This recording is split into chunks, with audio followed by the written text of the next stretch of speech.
Tiananmen Square, Beijing, 1989. The Chinese government sends tanks into the square, shooting at unarmed civilians and students. An abrupt end to political reforms that once brought people so much hope. And today, the protest movement remains a taboo in China. This statue was called the goddess of democracy. She represented what the Tiananmen students were dreaming of: democracy and liberty. But the movement for democracy was met with a bloody crackdown. Why? What happened? Let's start from the death of Hu Yaobang. Hu Yaobang was the General Secretary of the Communist Party of China, and on 15th April 1989, he died. Hu Yaobang was seen as a liberal. He was loved by the people. College students pour onto the streets to mourn his passing. Soon, mourners become protesters. They turn Tiananmen Square, the country's symbol of sovereignty, into a hub of dissent and protest. They want a crackdown on corruption. They want freedom of press. They call for an awakening to reform and progress in China. Going to march, Tiananmen Square. Why? I think this is my duty. In the 1980s, the old communist states are beginning to open up. Mikhail Gorbachev, the last communist leader of the Soviet Union, is pushing for market reform in Russia. China is walking out of the devastating shadow of the Cultural Revolution. Deng Xiaoping, the real leader of the Communist Party behind the scenes, had launched the open door policy, which introduced market economy to China. It brought prosperity as well as moral liberty. In this relatively free atmosphere, people begin to talk about political reform. Now in China, lack of democracy, lack of freedom, especially freedom of press. Do you think you get an accurate picture of the world from the news, or do you think you get propaganda? Yeah, some part propaganda. This agitates the conservatives within the core of the Communist Party. 22nd April, Hu Yaobang's funeral is held. Tens of thousands of students gather outside. 3 of them kneel at the entrance, begging to have a dialogue with the premier, Li Peng. Their plea falls on deaf ears. With the consent of the most senior leaders in the Communist Party, its official mouthpiece, the People's Daily, publishes an editorial vowing to take a clear-cut stand against disturbances. In the Cultural Revolution, the term labelled anyone against the government as a danger to society that needed to be purged. Within hours, campus walls are lined with handwritten posters condemning the editorial and its wording. Those who were protesting in Tiananmen Square were about to leave. Now, they are reignited and enraged. College students set up the Beijing Students' Autonomous Federation. They demand dialogue with the government and a withdrawal of the April 26 editorial. The government does not give in. A standoff begins. The April 26 editorial becomes the defining moment of the protest movement. Eventually, it will lead to a military crackdown and determine the fate of thousands of young people in China. We do not want to challenge with our government. We just want to ask our government to talk with the delegation. I think what they really wanted was a channel to participate in making decisions in government or to participate in politics. Many of the people on the square were Communist Party members. They were not there to overthrow the government. 4th May. More than 100,000 college students march across Beijing to mark the anniversary of another protest that happened in 1919 against World War I's Treaty of Versailles, which handed a German colony in China over to the Japanese. The students are joined by Beijing residents, workers, and civil servants from national agencies.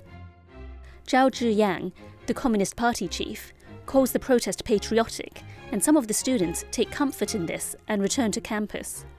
The moment of quiet will be short-lived. Students like Wang Dan, Chai Ling, and Wu Kaixi strive to keep the protest going. 13th May. A few hundred students who had been camping in Tiananmen Square since the beginning begin a hunger strike. The protests continue.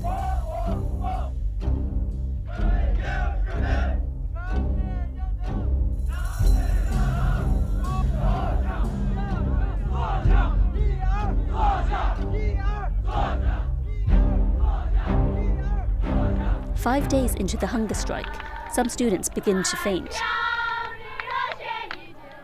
Men and women across Beijing, one after another, rush food and drink to them.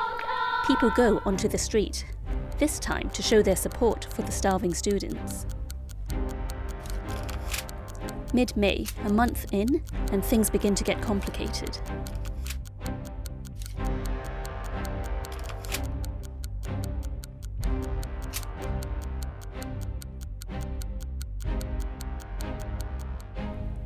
May, Premier Li Peng finally agrees to meet the students at the Great Hall of the People. Student leader and hunger striker Wu Kaixi comes in a hospital gown. He interrupts the Premier's speech. The students have certain requirements which must be met, otherwise they won't leave the square. Tensions rise. The talks fall apart.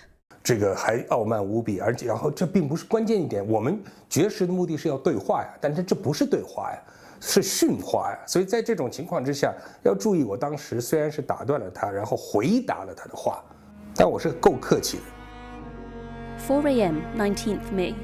Without any notice, Zhao Ziyang, the Communist Party chief who had comforted the students weeks earlier, comes to the square and asks the student to stop their hunger strike. His plea doesn't work. 20th May, the students ignore a newly imposed curfew in Beijing. For the next few days, Tiananmen Square becomes an island of liberty.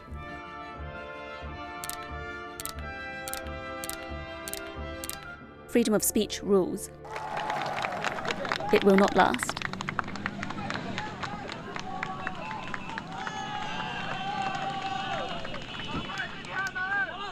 "9:50 p.m., 3rd June. Beijing's municipal government tells people to stay away from Tiananmen Square for their own safety. What the public doesn't know is that hundreds of thousands of soldiers are assembled on the outskirts of Beijing. They are waiting for the order to charge, to enforce eviction.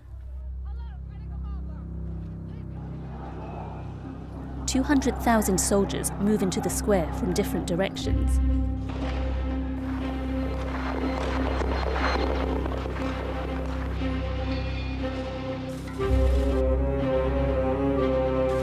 They shoot at students and residents along their way. Noise of gunfire is heard throughout the night.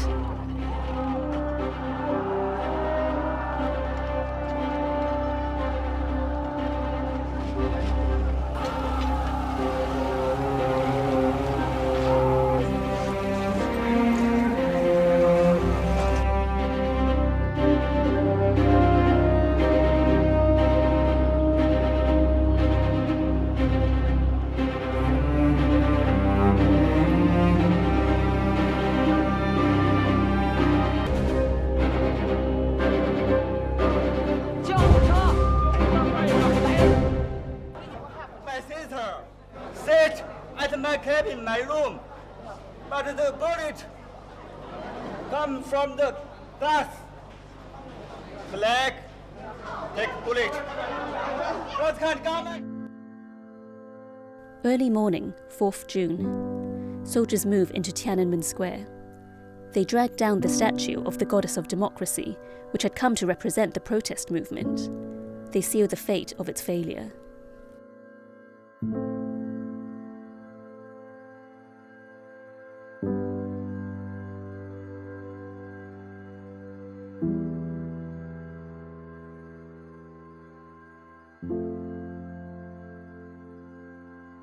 No one knows the death toll, even today.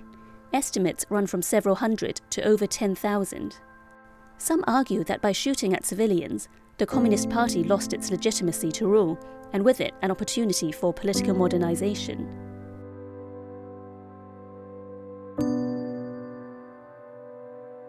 Others believe the crackdown brought stability to China, a price it had to pay to secure economic progress and to maintain the status quo. 30 years on, it is still impossible to openly mark the anniversary in mainland China. Vigils are held every year in Hong Kong, attended by tens of thousands. But people are still seeking the truth, and the effort to hold those accountable for the bloody crackdown continues.